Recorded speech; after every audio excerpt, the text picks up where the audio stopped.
Have you ever had a day where nothing is wrong and yet you feel like you could cry all day long? Or maybe you're not just feeling like you could cry, you are actually crying and you don't even know why. Nothing happened, there was no bad news, no crisis.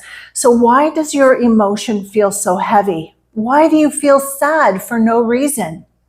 Today, I'm going to help you to understand what your system is actually processing when you feel this sadness, even if your mind can't see it yet. Hi, everyone. I'm Esther Barque. I help people remember who they truly are, their core essence, beneath all the noise of this lifetime and beyond, so that they can live as their real self, confident and free. If you've been living in survival mode for years, holding everything together, being responsible for everyone, staying strong, unexplained sadness can feel quite confusing, even embarrassing. You might think, this is ridiculous. My life is fine. Why am I feeling this way? Well, you're not sad for no reason. There is a reason. It's just not conscious to you yet. Sometimes sadness rises not because of what's happening today, but because of something in the past that was never given the opportunity to be felt before. And often this shows up in very subtle ways.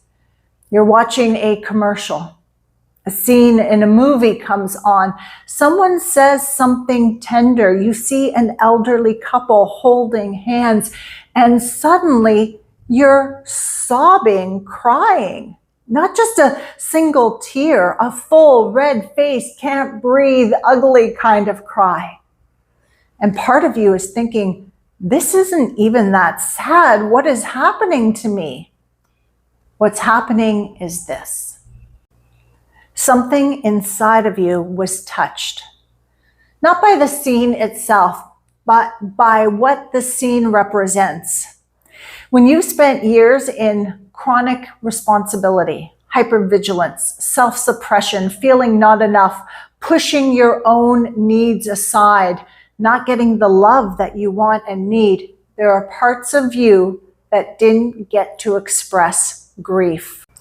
Grief over what you didn't receive, grief over who you had to become, grief over how strong you had to be. That sadness doesn't disappear. It stores inside, it waits, and when your system finds a safe opening, like a quiet moment, a tender movie, a beautiful commercial, a pretty song, a memory, it uses that as a doorway, not as weakness, as expression, because your nervous system is intelligent. If you feel sad out of nowhere, it's rarely about what's happening today. It's often something older finally rising up, something that never had the space to be felt before. Maybe life is quieter now. Maybe you are no longer in constant crisis, or maybe something small simply brushed up against a deeper layer. This isn't random. It's something long held coming up to be acknowledged. And here's something important. If you have lived in survival mode long enough, sadness can feel safer than anger. Sometimes prolonged sadness eventually turns into anger, and sometimes it sits underneath irritability. Sometimes it pairs up with exhaustion and that flat, heavy feeling, like life has lost its color. But underneath it all, it's usually unexpressed emotion. That's trauma. So in the way I work with trauma, it's not the event itself, it's the emotion that never got to complete. So what do you do in this moment? You allow it, the sadness, the crying. You don't analyze it immediately. You don't shut it down. You don't call it dramatic, and you don't distance yourself from it. If you are crying, let yourself cry.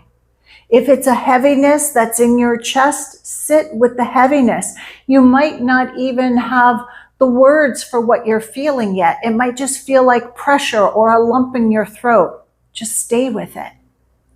And then when it feels right, gently turn inward.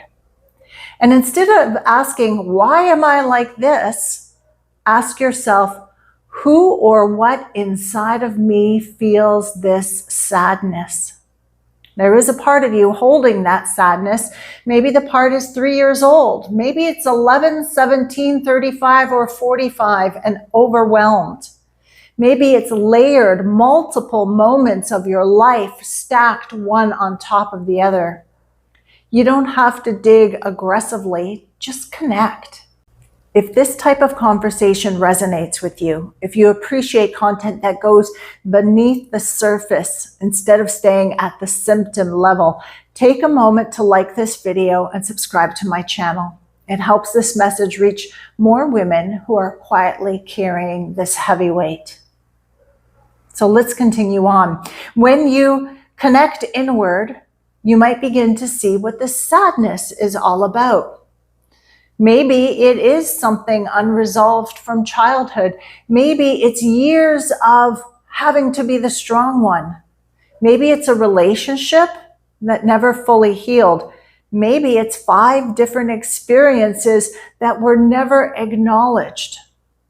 Because sometimes the sadness isn't about one dramatic event. It's about an accumulation of events. And as you begin listening, truly listening, you will start to gather information from within. Things like, what is this sadness pointing towards? What did I need that I never received? What have I never allowed myself to admit hurt me terribly? You may not be able to resolve the past with other people, but you can resolve it within yourself. You can acknowledge what happened. You can validate what you felt. You can consciously choose what you are going to carry forward and what you are going to release. And this is how that sadness transforms, not by eliminating it forever. Sadness, grief, anger, these are human emotions. They will visit you throughout your life experience. And the goal is not to never feel sad again. The goal is this: when sadness comes, you feel it, express it, you understand it, and you let it move through you instead of living as a permanently sad version of yourself, because sadness is an emotion. It is not your identity. If you're walking around feeling sad most days, that's not who you are. It's something unresolved inside of you asking for attention. And when you give it that attention, something shifts. And you experience more lightness, more clarity, more access to yourself. You become more whole, more of your true self.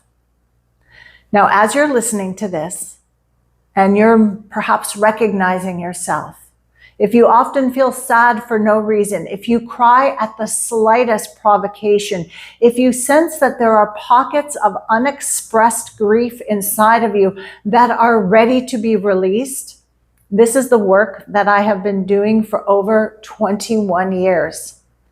If the information in this video has resonated and you are wanting to make some change, I invite you to watch my video where I explain the full process of how core beliefs shape your emotional state and how real change happens, complete with client success stories. I have linked it below in the description box. Watch that first.